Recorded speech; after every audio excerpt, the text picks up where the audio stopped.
दोस्तों, 16 श्रृंगार एक ऐसी रस्म है जिसके तहत महिलाएं सिर से लेकर पैर तक कुछ न कुछ सुहाग की निशानी को पहनती हैं।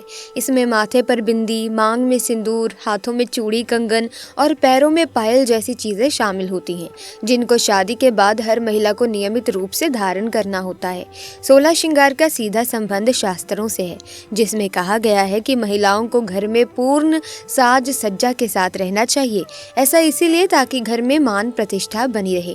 लेकिन आजकल के इस आधुनिक युग में कई महिलाएं ऐसी होंगी जिन्हें 16 श्रृंगार के बारे में पता ही नहीं होगा। 16 श्रृंगार में कौन से श्रृंगार की वस्तुएं शामिल हैं ये भी पता नहीं होगा। ऐसे में सबसे पहले बात करेंगे 16 श्रृंगार के बारे में, फिर बात करेंगे कि महिलाओं को कभी भी ऐसे कौन से 5 गहने हैं जो कभी पहनने नहीं चाहिए वरना पति की मृत्यु हो जाती है। तो आइए जानते हैं आज की इस वीडियो में।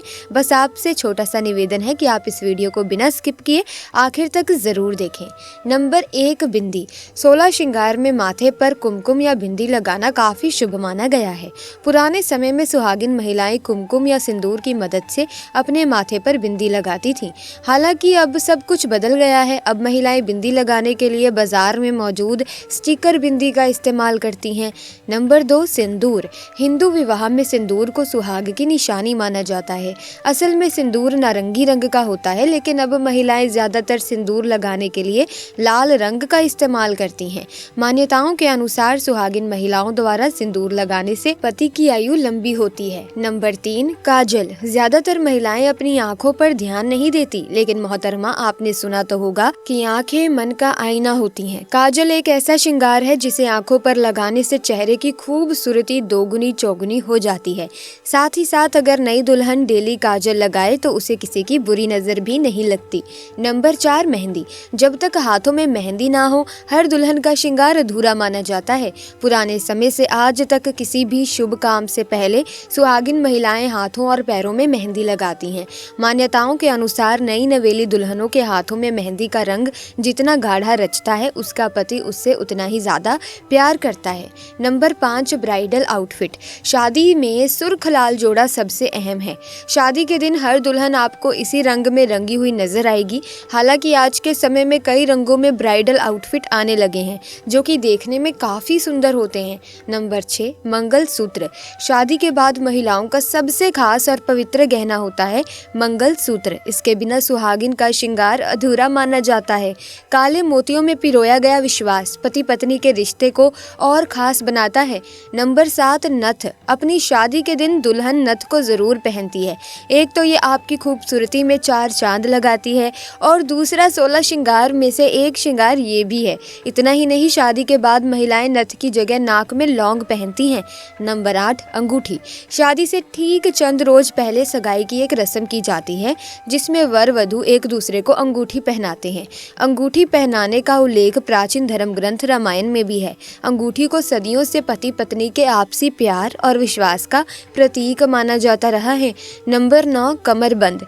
दुल्हन की कमर में पहनाए जाने वाले आभूषण को कमरबंद कहते हैं। कमरबंद में नववधू चाबियों का गुच्छा लटका कर रखती है। ऐसी मान्यता है कि कमरबंद पहनना इस बात को दर्शाता है कि सुहागिन अब अपने घर की मालकिन है। नंबर 10, चूड़ियाँ।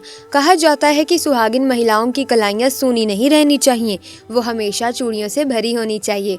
बता दें कि चूड़ियों के अलग अलग रंगों के अलग अलग महत्व होते हैं। अगर लाल रंग की चूड़ियों की बात करें तो ये इसका संकेत देती हैं कि शादी के बाद वो पूरी तरह से खुश और संतुष्ट है, जबकि हरे रंग की चूड़ियां इस बात का प्रतीक है कि शादी के बाद उनके परिवार में समृद्धि आएगी। नंबर 11, बाजूबंद। बाजूबंद दुल्हन की बाजुओं पर पहनाया जाता है। बाजूबंद का आकार हाथ में पहने जाने वाले कड़े की तरह होता है। ये आभूषण सोने या चांदी का होता है। पहले तो महिलाएं हर समय बाजूबंद पहना करती थी, लेकिन आज के समय में ऐसा मुमकिन नहीं है, इसीलिए महिलाएं खास मौके पर ही इनको पहनती हैं। नंबर 12, गजरा। बालों को संवारने और उनकी सुंदरता बनाए रखने लगाने के लिए ही नहीं बल्कि गजरा 16 श्रृंगार का भी सबसे प्रमुख हिस्सा है। गजरा लगाने के लिए आप चाहे तो जूड़ा बनाकर उस पर गजरा लगा सकती हैं। नंबर 13, मांग टीका। आजकल दुल्हन की ज्वेलरी में भारी भरकम नेकलेस, नथ और बड़े बड़े इयररिंग्स खास हैं। वहीं माथे पर लगने वाले मांग टीके को हम कैसे भूल सकते हैं, जो ट्रेंडी होने के साथ साथ दुल्हन को काफी डिफरेंट और ग्रेसफुल लुक देता है। मांग टीके को माथे के बीचों बीच पहने जाने के पीछे भी एक मान्यता है। इसके अनुसार मांग टीका सिर के बीचों बीच पहनने से शादी के बाद नववधु अपने जीवन में सही और सीधे रास्ते पर चलती है। नंबर 14, पायल। चांदी से बनी पायल भी सुहागिन महिलाओं के लिए शुभ मानी जाती है। खास बात यह है कि पायल और बिछुआ को चांदी से ही बनाया जाता है, क्योंकि सोने को हिंदू धर्म में पवित्र धातु का स्थान दिया गया है। ऐसे में अगर महिलाएं पैर में सोना पहनती हैं तो वो भगवान का अपमान माना जाता है। नंबर 15, बिछुआ। बिछुआ को पैरों की 2 उंगलियों में पहना जाता है। ये चांदी का एक आभूषण होता है। मान्यताओं के अनुसार शादी के बाद आने वाली सभी समस्याओं का दुल्हन हिम्मत के साथ मुकाबला कर सके, इसीलिए उसके पैरों में बिछिया पहनाया जाता है। नंबर 16, झुमके। कानों में झुमके पहनना भी नववधु के लिए बेहद जरूरी है। कहा जाता है कि महिलाओं को शादी के बाद अपने कानों को सूना नहीं छोड़ना चाहिए। कानों में पहने हुए झुमके नववधुओं की सुंदरता में 4 चांद लगा देते हैं। पुराणों के अनुसार शादी के बाद नववधु को पति और ससुराल वालों की बुराई करने और सुनने से दूर रखने के लिए झुमके पहनाए जाते हैं। दोस्तों, अगर जिस महिला की शादी हो गई है तो ऐसे में अगर आपका पति भी इन चीज़ों को पहनने के लिए बोले तो आप तुरंत मना कर दें। ऐसे में एक शादीशुदा महिला को भूल कर भी इन चीज़ों को कभी पहनना नहीं चाहिए, नहीं तो आप अपने पति की मृत्यु का कारण बन सकती हैं। आपको बता दें कि आज के इस आधुनिक दौर में शादीशुदा महिला कई ऐसी चीज़ों को पहन लेती हैं जिसके बारे में उन्हें पता तक नहीं होता। यहाँ तक कि शास्त्रों में भी ऐसा नहीं लिखा होता कि कुछ भी पहन लिया जाए। ऐसे में उनके जीवन पर नकारात्मक प्रभाव पड़ता है, यहाँ तक कि परिवार, रिश्ते और पति की जान पर भी आ जाती है। तो ऐसे में आइए जानते हैं कि आखिर वो ऐसी कौन सी चीज़ें हैं जो महिलाओं को कभी भी पहननी नहीं चाहिए, नहीं तो कुछ भी हो सकता है। आइए जानते हैं। इस आधुनिक दौर में महिलाएं सुंदर दिखने के लिए पैरों में सोने का पायल और बिछिया पहन लेती हैं, जो कि शादीशुदा महिलाओं के लिए पूरी तरह से अशुभ माना जाता है। पैर में सोने से बनी हुई चीजों को पहनने से कुबेर महाराज का अपमान होता है और जिसके कारण आपके परिवार से रिश्ते टूट सकते हैं और कई प्रकार की परेशानियों का आगमन भी हो सकता है। इसीलिए सोने को पैर में कभी ना पहने। पैरों में सोना पहनने से पाप लगता है, इसीलिए हो जाए सावधान। शास्त्रों में स्पष्ट बताया गया है कि किसी भी शादीशुदा महिला को एकदम सफाचट सफेद रंग का वस्त्र कभी पहनना नहीं चाहिए। ऐसा करने से आपके मान सम्मान को ठेस पहुंच सकती है। आपको बता दें कि आजकल के इस फैशन के युग में महिला सुंदर दिखने के लिए काफी ऐसी हदें पार कर देती है जिसके बारे में सोचना भी पाप के बराबर है। वास्तुशास्त्र के अनुसार किसी भी शादीशुदा महिला को एकदम सफाचट सफेद रंग की साड़ी या सूट कभी पहनना नहीं चाहिए। इसके पीछे का कारण ये है कि सफेद रंग की साड़ी को पहनने से पतिव्रता धर्म बिल्कुल खत्म हो जाता है और उनके रिश्तों में नकारात्मक ऊर्जा का आगमन हो जाता है, क्योंकि ये लिबास विधवा होने का है। ऐसे में आप पति की मृत्यु का कारण बन सकती हैं, इसलिए हो जाए सावधान। वहीं अगर आप सफेद रंग का वस्त्र पहनना चाहती हैं तो ऐसा पहने जिसमें कुछ और रंग भी जरूर होने चाहिए, लेकिन एकदम सफेद रंग का कपड़ा कभी ना पहने। वहीं कुंवारी लड़कियां सफेद कपड़ा पहन सकती हैं। दोस्तों, मंगलसूत्र हिंदू धर्म के अनुसार बहुत ही ज्यादा महत्वपूर्ण होता है। मंगलसूत्र के बिना शादी अधूरी मानी जाती है। वहीं मंगलसूत्र का बहुत महत्व है। मंगलसूत्र में सोना या पीतल भले ही न लगा हो, लेकिन पीले धागे में काले मोती जरूर होने चाहिए। ऐसा माना जाता है कि मंगलसूत्र का पीला हिस्सा माता पार्वती है और काला हिस्सा भगवान शिव। शास्त्रों के अनुसार शादी होने के बावजूद भी जो महिला मंगलसूत्र ना पहनती हो तो सबसे बड़ा पाप माना जाता है। ऐसे में आपके रिश्ते पर कलंक लग सकता है।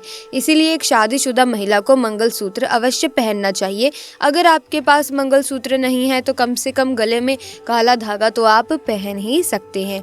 दोस्तों, इसी के साथ सिंदूर भी आपको बता दें कि ये तो सभी लोग जानते हैं कि हिंदू महिलाओं के लिए सिंदूर सुहाग की निशानी होती है। इसे वो अपने पति की खुशी से जोड़ती हैं। ऐसे में अगर जो महिला विवाहित होकर भी सिंदूर ना लगाए तो दुनिया का सबसे बड़ा पाप माना जाता है और आपके इस पवित्र रिश्ते को और व्यक्ति मनहूसियत का नाम दे सकते हैं। इसीलिए मांग में सिंदूर होना आवश्यक है। इसी के साथ हिंदू धर्म में हर रंग का अपना एक महत्व और स्थान है। ऐसे ही काले रंग के लिए भी एक मान्यता मान्यता प्रचलित है। हिंदू धर्म में काले रंग को शुभ नहीं माना जाता, या यूं कहें कि शुभ कार्यों में काले रंग का इस्तेमाल निषेध माना गया है। वहीं विवाह जैसे शुभ कार्यों में तो काले रंग के कपड़े पहनने को उचित नहीं समझा जाता। ऐसे में काले रंग की चूड़ी भी धारण करना पति और संतान की परेशानियों में खलल डाल सकता है। दोस्तों, ऐसे में आगे बढ़ते हैं इस वीडियो में, और इसी के साथ क्या आप जानते हैं कि अगर सिंदूर में एक ऐसी चीज रख दी जाए जो आपके लिए और आपके परिवार के लिए बेहद शुभ हो सकती है? क्या आप ऐसी चीज या ऐसी बात के बारे में जानते हैं? अगर आप नहीं जानते तो इसी तरह बने रहिए हमारे साथ इस वीडियो में, क्योंकि अब मैं आपको बताने वाली हूँ कि ऐसी कौन सी चीज है जो सिंदूर की डिब्बी में रखनी चाहिए और जो वाकई में आपके लिए बहुत शुभ साबित हो सकती है। दोस्तों, धार्मिक मान्यताओं के अनुसार सिंदूर लगाने के भी कई नियम होते हैं जिनका पालन करना अनिवार्य होता है। सिंदूर लगाने के संदर्भ में जो भी नियम बनाए गए हैं, सभी सुहागिन महिलाओं को इन नियमों का विधि पूर्वक पालन करना चाहिए, अन्यथा उनके जीवन में परेशानियां उत्पन्न हो जाती हैं। जो महिलाएं सिंदूर लगाने के नियमों का पालन नहीं करती, ऐसी महिलाओं के पति को धन तथा स्वास्थ्य संबंधित परेशानियां आने लगती हैं। तो आइए फिर जान लेते हैं सिंदूर लगाने के नियमों को, और साथ ही हम बात करेंगे कि सिंदूर की डिब्बी में ऐसी कौन सी चीज रखनी चाहिए जो आपके लिए बहुत ही शुभ हो सकती है। तो दोस्तों, सुहागिन महिलाओं को उपहार में मिले सिंदूर का उपयोग करने से बचना चाहिए, क्योंकि शास्त्रों में उपहार मिले सिंदूर का उपयोग करना अशुभ माना गया है। केवल अपने पति का दिया हुआ सिंदूर ही लगाएं, चाहे कितनी भी बड़ी मजबूरी हो। परंतु शादीशुदा महिलाओं को किसी दूसरी महिला के सिंदूर को अपने मांग में भरने से बचना चाहिए।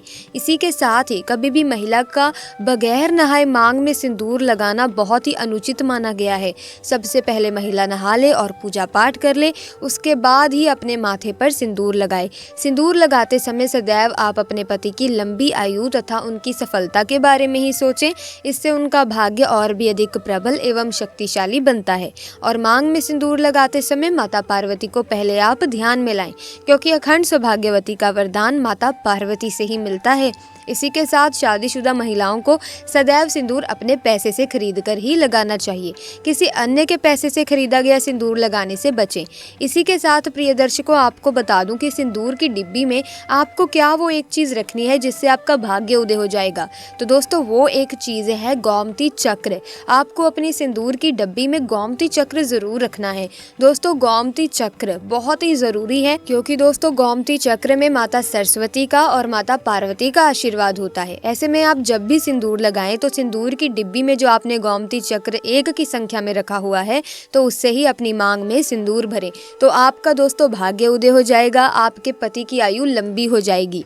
तो इसी के साथ आपको अपनी सिंदूर की डिब्बी में गोमती चक्र जरूर रखना चाहिए, और जो भी सिंदूर लगाने के नियम है उनका पालन भी करना चाहिए, और जो गहने हमने आपको बताए हैं वो कभी पहनने नहीं चाहिए। इसी के साथ आज की वीडियो में बस इतना ही। वीडियो अच्छी लगी तो लाइक करें, शेयर करें, चैनल को सब्सक्राइब करें, बेल आइकन को प्रेस करें ताकि नए वीडियोस की अपडेट आपको मिलती रहे। आपका बहुत बहुत धन्यवाद।